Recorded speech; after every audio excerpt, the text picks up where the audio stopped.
Há 50 anos, o policial comum do Zewa carregava nada além de um revólver na cintura e talvez uma espingarda dentro do seu carro de patrulha. Hoje, os policiais americanos têm uma maior variedade no seu leque de armas letais e não letais, e não é incomum encontrar mais do que só uma espingarda dentro de seu veículo de patrulha. Talvez haja uma carabina e coletes de nível militar. Para muitos, o policial de hoje está, de certa forma, tão armado quanto um soldado americano em uma zona de combate ativa. Mas isso é verdade? Hoje vamos dar uma olhada na polícia do Zewa e compará-la com as forças armadas do Zewa, determinar quem está mais armado. Se você viaja ao redor do mundo, raramente encontrará policiais tão fortemente armados quanto os policiais nos Estados Unidos. Enquanto muitas nações têm os mesmos problemas internos que os Estados Unidos são quase os únicos a apresentar essa quantidade de poder de fogo disponível para seus departamentos de polícia. Nos últimos anos, exibições de poder de fogo da polícia americana fizeram surgir fortes comparações com as repressões chinesas pelas forças armadas dos anos 70 e 80. Mas de onde vem esse poder de fogo? Ele é realmente necessário? No início dos anos 80, os Estados Unidos lançou a sua famosa guerra às drogas e, embora sua eficácia seja extremamente questionável hoje em dia, os defensores da guerra observaram que, para combater com sucesso cartéis de drogas fortemente armados, as forças policiais americanas precisavam aumentar seu poder de fogo. Embora em situações isoladas isso possa ser verdade, a realidade é que os Estados Unidos testemunhou um declínio constante de crimes violentos que se estende até hoje. Mesmo assim, as unidades especializadas da SWAT nas cidades principais foram designadas para o papel de portar maior poder de fogo do que um oficial comum. Para atingir esse objetivo, o governo do Zewa criou o programa do Departamento de Defesa DDEPP, também conhecido como o Programa 1033, resolvendo o problema com a disponibilidade de poder de fogo em departamentos policiais, ao mesmo tempo em que destinavam o equipamento militar excedente que estava no Departamento de Defesa sem um uso definido.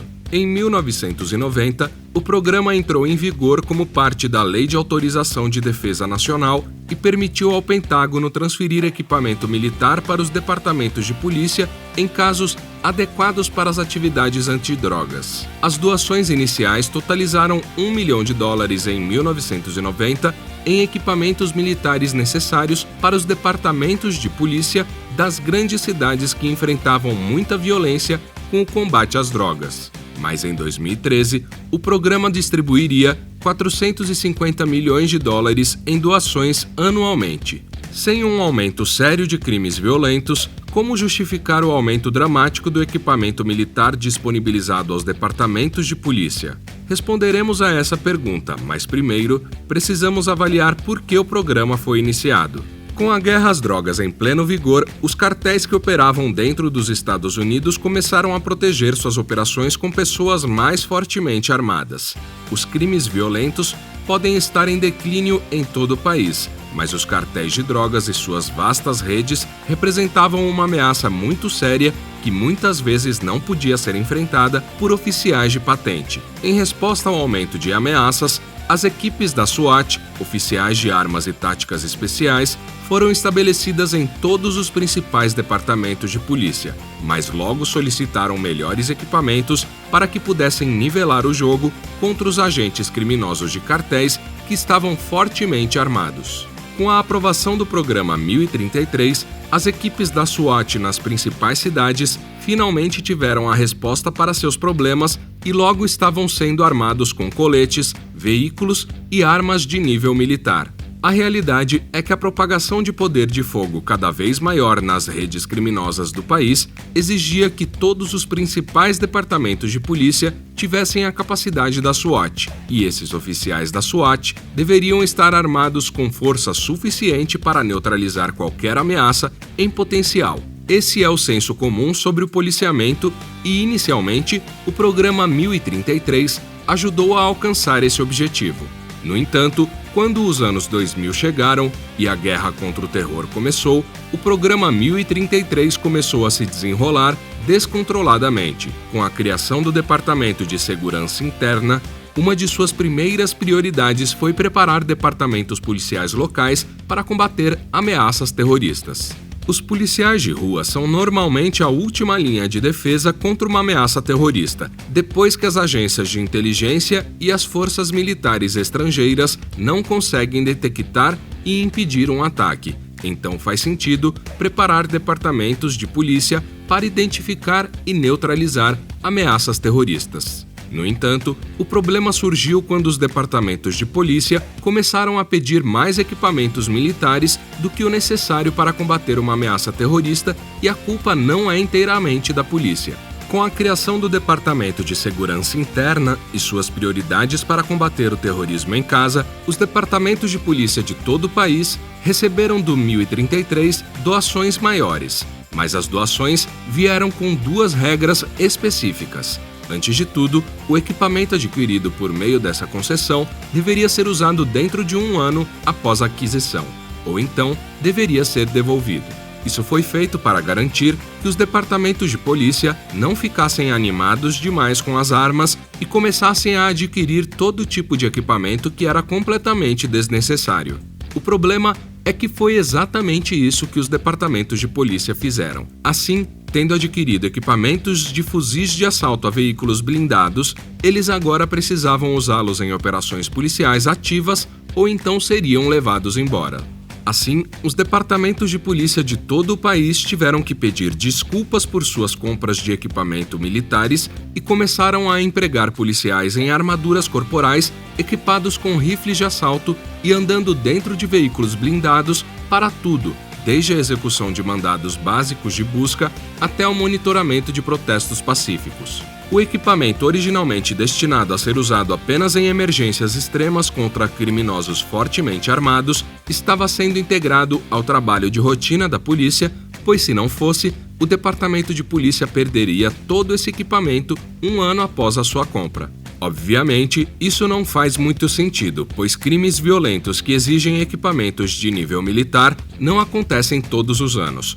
No entanto, ainda acontecem, e quando acontecem, caso um departamento de polícia não mostrasse que precisava usar seu novo equipamento em 1 ano depois de comprá-lo, esse departamento de polícia não teria o equipamento adequado necessário contra criminosos fortemente armados quando isso realmente fosse ocorrer. De certa forma, é difícil culpar os departamentos de polícia por responder a protestos pacíficos ou cumprir mandados de busca com policiais tão fortemente armados que se assemelham a soldados no Iraque e não a oficiais destinados a servir e proteger suas comunidades.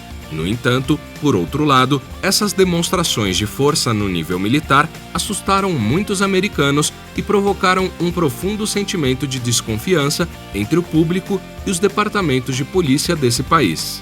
Outro fator que serviu para agravar a situação é o fato de que, como na maioria das concessões federais, se o dinheiro não fosse usado quando concedido, então no próximo ano, o Departamento de Polícia poderia esperar receber menos dinheiro. Isso acabou incentivando os departamentos de polícia a estocarem o máximo que podiam para que não tivessem os fundos reduzidos enquanto surgiam problemas reais. Esse estoque de equipamentos militares precisava ser justificado, portanto, voltamos ao nosso primeiro problema quando os departamentos de polícia começam a mobilizar oficiais cada vez mais armados. Por fim, o próprio Departamento de Defesa é o principal culpado pelo estado fortemente armado dos departamentos de polícia americanos. À medida que as guerras no Iraque e Afeganistão terminavam, o Departamento de Defesa ficou com uma enorme quantidade de equipamento militar excedente e nada para fazer com ele. Esse equipamento representava bilhões de dólares em equipamentos militares que agora não serviam mais a um propósito e não eram necessários. Equipamentos desde gás lacrimogênio a rifles de assalto M4, armaduras e veículos blindados. Uma maneira útil de amenizar parte dessas perdas que o Departamento de Defesa encontrou foi transferir o equipamento para o Departamento de Defesa da Pátria, que o disponibilizaria para as forças policiais através do programa 1033. Comprado com dinheiro federal, isso reembolsaria ao Departamento de Defesa algumas de suas despesas com o equipamento, resultando geralmente em um resultado muito melhor do que simplesmente armazená-lo ou destruí-lo.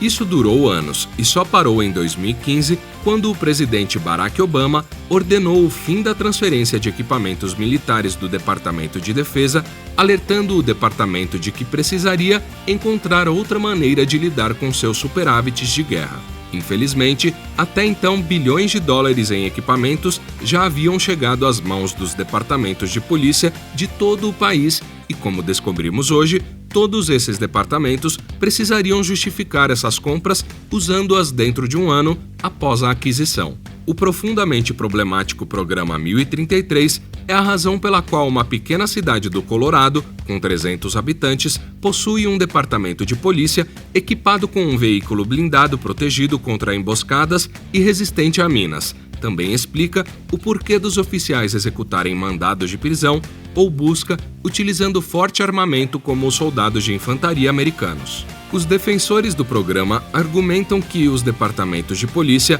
precisavam da capacidade de responder a criminosos fortemente armados, e isso é verdade. No entanto, o uso diário desse equipamento para realizar tarefas rotineiras que há décadas são realizadas com policiais levemente armados fez com que a população criasse uma desconfiança de suas forças policiais. Em vez de ter unidades especializadas dentro de um departamento, como oficiais da SWAT que podem responder a ameaças fortemente armadas com o equipamento adequado, os departamentos de polícia agora estão equipando rotineiramente seus oficiais em equipamentos de nível militar para realizar tarefas que no passado exigiam apenas um equipamento normal. Isso serviu apenas para piorar as relações entre os departamentos de polícia e a população a que eles devem servir, e não há dúvidas de que não há necessidade alguma de veículos blindados para responder a um protesto pacífico. Você acredita que os policiais devem ter mais ou menos equipamentos de nível militar? Deixe-nos saber nos comentários. E como sempre, se você curtiu este vídeo, não esqueça de curtir, compartilhar e se inscrever para obter mais ótimos vídeos.